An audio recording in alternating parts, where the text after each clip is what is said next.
भारत के एक शांत और सुनसान इलाके में एक छोटा सा गांव था जिसका नाम था सिद्धपुर। यह गांव चारों तरफ से घने जंगलों से घिरा हुआ था और यहाँ के लोग बेहद सीधे सादे और मेहनती थे।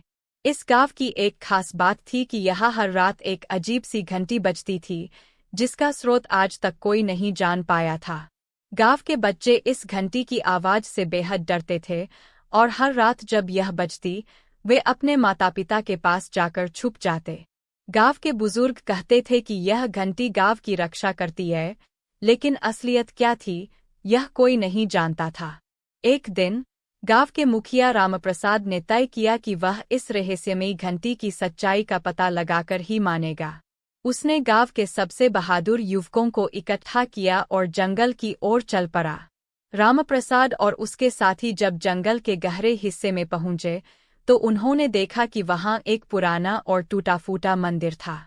मंदिर के अंदर एक प्राचीन घंटी लटकी हुई थी जो खुद ब खुद बज रही थी। रामप्रसाद ने अपने साथियों से कहा, हमें इस घंटी को बजने से रोकना होगा। शायद यही हमारे गांव की मुसीबतों का कारण है। लेकिन जैसे ही उन्होंने घंटी को छूने की कोशिश की, एक तेज रोशनी फैली और रामप्रसाद और उसके साथी बेहोश हो गए। जब वे होश में आए तो उन्होंने खुद को गांव से दूर एक अजनबी जगह पर पाया। वहां कोई भी घर या लोग नहीं थे, सिर्फ एक बड़ा सा पेड़ खड़ा था। रामप्रसाद और उसके साथियों ने उस पेड़ के पास जाकर देखा तो वहां एक शिलालेख था जिस पर लिखा था, यहाँ से वापस जाने का रास्ता नहीं है। वे सब घबराए हुए थे, लेकिन तभी उन्हें एक बूढ़ा आदमी दिखाई दिया। वह आदमी बोला, तुम लोग उस घंटी की सच्चाई जानना चाहते हो? तो सुनो, यह घंटी इस गांव के लोगों की रक्षा करती थी, लेकिन एक दुष्ट जादूगर ने इसे श्रापित कर दिया। अब यह घंटी बजती है और जो इसे छूने की कोशिश करता है वह इस रहस्यमयी जगह पर फंस जाता है। रामप्रसाद ने बूढ़े आदमी से पूछा, तो क्या हम यहाँ से कभी वापस नहीं जा सकते? बूढ़ा आदमी मुस्कराया और बोला, एक ही रास्ता है। अगर तुम लोग उस जादूगर को हरा दो और घंटी को मुक्त कर दो तो तुम लोग यहाँ से वापस जा सकते हो। रामप्रसाद और उसके साथियों ने साहस दिखाते हुए उस जादूगर को नूरने का फैसला किया। उन्होंने बूढ़े आदमी से जादूगर के ठिकाने का पता पूछा और उसकी ओर बढ़ चले।